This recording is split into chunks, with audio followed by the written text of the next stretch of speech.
The purpose of this record is to show you how to use your imagination to achieve your every desire.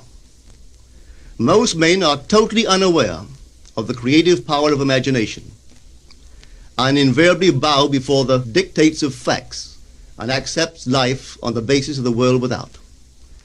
But when you discover this creative power within yourself, you will boldly assert the supremacy of imagination and put all things in subjection to it. When the man speaks of God in man, he is totally unaware that this power called God in man is man's imagination. This is the creative power in man. There is nothing under heaven that is not plastic as potter's clay to the touch of the shaping spirit of imagination. Once a man said to me, "You know, Neville, I love to listen to you talk about imagination. But as I do so, I invariably touch the chair with my fingers and push my feet into the rug, just to keep my sense of the reality and the profundity of things." Well, undoubtedly he is still touching the chair with his fingers and pushing his feet into the rug. But now let me tell you another one who didn't touch with her fingers and didn't push that foot of hers onto the board of the streetcar. It's the story of a young girl, just turned 17. It was Christmas Eve, and she is sad of heart. For that year, she had lost her father in an accident, and she's returning home to what seemed to be an empty house. She was untrained to do anything, so got herself a job as a waitress. This night is quite late, Christmas Eve. It's raining. The car is full of laughing boys and girls home for their Christmas vacation. And she couldn't conceal the tears. Luckily for her, as I said, it was raining. So she stuck her face into the heavens to mingle her tears with the rain. And then, holding the rail of the streetcar, this is what she did. She said, "This is not rain, but this is spray from the ocean. And this is not the salt of tears that I taste, but this is the salt of the sea in the wind. And this is not San Diego. This is a ship, and I'm coming into the Bay of Samoa." And there she felt the reality of all that she had imagined. Then came the end of the journey, and all are out. 10 days later, this girl received a letter from a firm in Chicago saying that her aunt, several years before, when she sailed for Europe, deposited with them $3,000 with instructions that if she did not return to America, this money should be paid to her niece. They had just received information of the aunt's death and were now acting upon her instructions. 1 month later, this girl sailed for Samoa. As she came into the bay, it was late that night, and there was salt of the sea in the wind. It wasn't raining, but there was spray in the air, and she actually felt what she felt 1 month before, only this time she had realized her objective. Now this whole record is technique.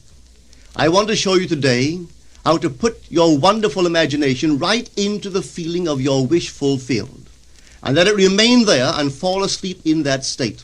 And I promise you from my own experience, you will realize the state in which you sleep if you could actually feel yourself right into the situation of your fulfilled desire and continue therein until you fall asleep. As you feel yourself right into it, remain in it until you give it all the tones of reality, until you give it all the sensory vividness of reality. As you do it, in that state, quietly fall into sleep. And in a way you will never know, you could never consciously devise the means that will be employed, you will find yourself moving across a series of events leading you towards the objective realization of this state. Now here is a practical technique. The first thing you do, you must know exactly what you want in this world. When you know exactly what you want, make as lifelike a representation as possible of what you would see and what you would touch and what you would do and physically moving in such a state. For example, suppose I wanted a home, but I had no money, but I still know what I want. without taking anything into consideration, I would make as lifelike a representation of the home that I would like, with all the things in it that I would want. And then, this night, as I would go to bed, I would, in a drowsy, sleepy state, the state that borders upon sleep, I would imagine that I am actually in such a house, that were I to step off the bed, I would step upon the floor of that house. Were I to leave this room, I would enter the room that is adjacent to my imagined room in that house. And while I am touching the furniture and feeling it to be solidly real, and while I am moving from one room to the other in my imaginary house, I would go sound asleep in that state. And I know that in a way I could not consciously devise, I would realize my house. I have seen it work time and time again. If I wanted promotion in my business, I would ask myself what additional responsibilities would be mine were I to be given this great promotion. What would I do? What would I say? What would I see? How would I act?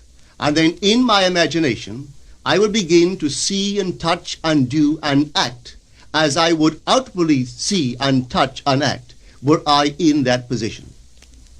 If I now desired the mate of my life, were I now in search of some wonderful girl or some wonderful man, what would I actually find myself doing that would imply that I have found my state? For instance, suppose now I was a lady. One thing I would definitely do, I would wear a wedding ring. I would take my imaginary hands and I would feel the ring that I would imagine to be there. And I would keep on feeling it until it seemed to me to be solidly real. I would give it all the sensory vividness I am capable of giving anything. And while I am feeling my imaginary ring, which implies I am married, I would sleep. This story is told us in the Song of Songs, or the Song of Solomon. It is said, "At night on my bed, I sought him whom my soul loveth. I found him whom my soul loveth, and I would not let him go until I brought him into my mother's house, right into the chamber of her that conceived me." If I would take that beautiful poem and put it into modern English, into practical language, it would be this. While sitting in my chair, I would feel myself right into the situation of my fulfilled desire. And having felt myself into that state, I would not let it go. I would keep that mood alive, and in that mood, I would sleep. That is, taking it right into my mother's chamber, into the chamber of her that conceived me. You know, people are totally unaware of this fantastic power of the imagination. But when man begins to discover this power within him, he never plays the part that he formerly played. He doesn't turn back and become just the reflective life. From here on in, he is the affecter of life. The secret of it is to center your imagination in the feeling of the wish fulfilled and remain therein. For in our capacity to live in the feeling of the wish fulfilled lies our capacity to live the more abundant life. Most of us are afraid to imagine ourselves as important and noble individuals, secure in our contribution to the world, just because at the very moment that we start our assumption, reason and our senses deny the truth of our assumption. We seem to be in the grip of an unconscious urge which makes us cling desperately to the world of familiar things and resist all that threatens to tear us away from our familiar and seemingly safe moorings. But I appeal to you to try it. If you try it, you will discover this great wisdom of the ancients, for they told it to us in their own strange, wonderful, symbolical form. But unfortunately, you and I misinterpreted their stories and took it for history when they intended it as instruction to simply achieve our every objective. You see, imagination puts us inwardly in touch with a world of states. These states are existent, they are present now, but they are mere possibilities while we think of them.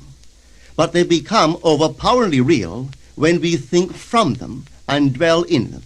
You know, there's a wide difference between thinking of what you want in this world and thinking from what you want.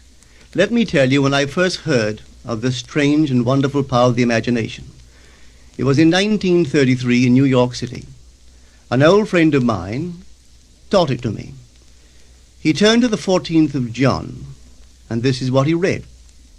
In my Father's house are many mansions.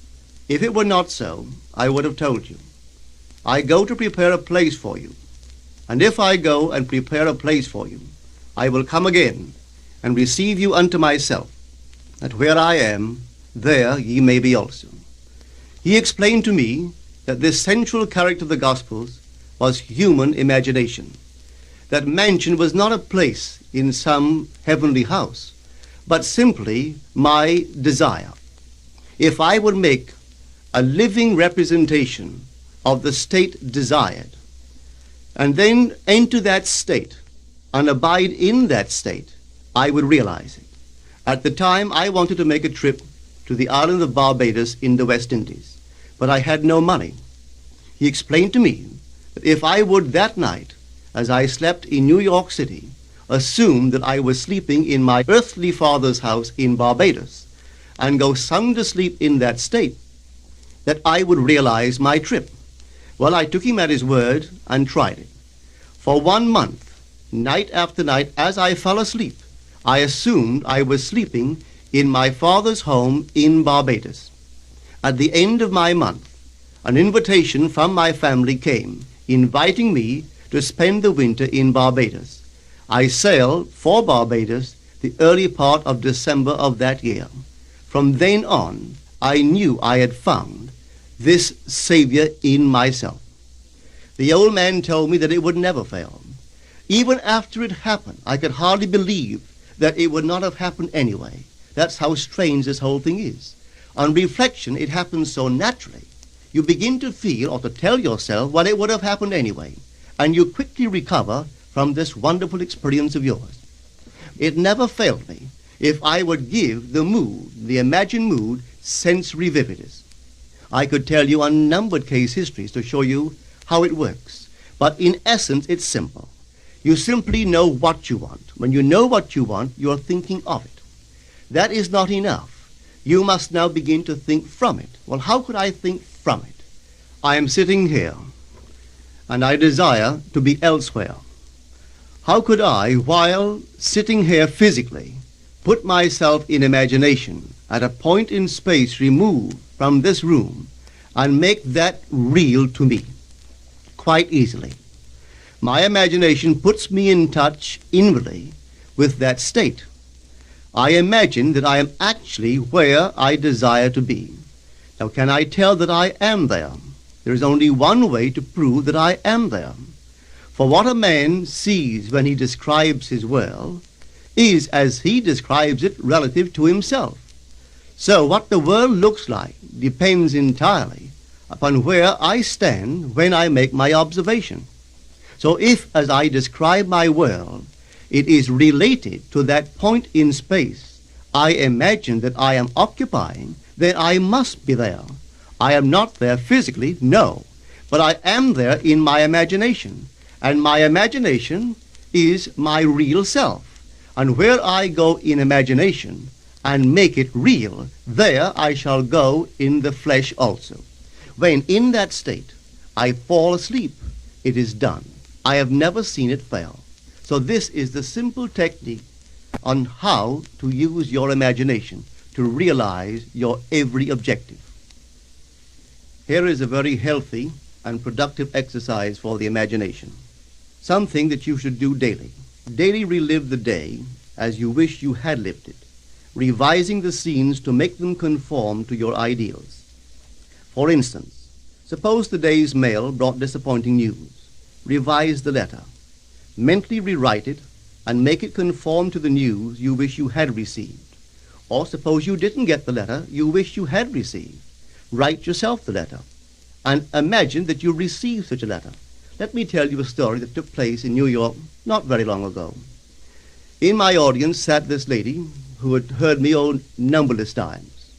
And I was telling the story of revision, that man, not knowing the power of imagination, he goes to sleep at the end of his day, tired and exhausted, accepting as final all the events of the day.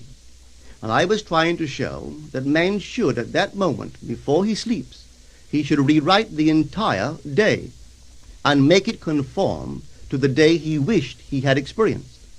Here is the way a lady wisely used this law of revision. It appears that 2 years ago she was ordered out of her daughter-in-law's home. For 2 years there was no correspondence. She had sent her grandson at least 24 presents in that interval, but not one was ever acknowledged. Having heard the story of revision, this is what she did. As she retired at night, she mentally constructed 2 letters. One she imagined coming from her grandson, and the other from her daughter-in-law. In these letters they expressed deep affection for, and wondered why she had not called to see them. This she did for 7 consecutive nights, holding in her imaginary hand the letter she imagined she had received, and reading these letters over and over until it aroused within her the satisfaction of having heard. Then she slept. On the 8th day, she received a letter from her daughter-in-law. On the inside there were 2 letters, one from her grandson and one from the daughter-in-law. They practically duplicated the imaginary letters that this grandmother had written to herself 8 days before. This art of revision can be used in any department of your life. Take the matter of health. Suppose you were ill. Bring before your mind's eye the image of a friend. Put upon that face an expression which implies that he or she sees in you that which you want the whole world to see. Just imagine he is saying to you that he has never seen you look better, and you reply, I have never felt better. Suppose your foot was injured. Then do this. Construct mentally a drama which implies that you are walking, that you're doing all the things that you would do if the foot was normal, and do it over and over and over until it takes on the tones of reality. Whenever you do in your imagination that which you would like to do in the outer world, that you will do in the outer world. The one requisite is to arouse your attention in a way and to such intensity that you become wholly absorbed in the revised action. You will experience an expansion and refinement of the senses by this imaginative exercise, and eventually achieve vision in the inner world. The abundant life promised us is ours to enjoy now, but not until we have the sense of the Creator as our imagination can we experience it. Persistent imagination, centered in the feeling of the wish fulfilled, is the secret of all successful operations. This alone is the means of fulfilling the intention. Every stage of man's progress is made by the conscious, voluntary exercise of the imagination. Then you will understand why all poets have stressed the importance of controlled, vivid imagination. Listen to this one by the great William Blake. In your own bosom you bear your heaven and earth, and all you behold, though it appears without, it is within, in your imagination, of which this world of mortality is but a shadow. Try it, and you too will prove that your imagination is the Creator.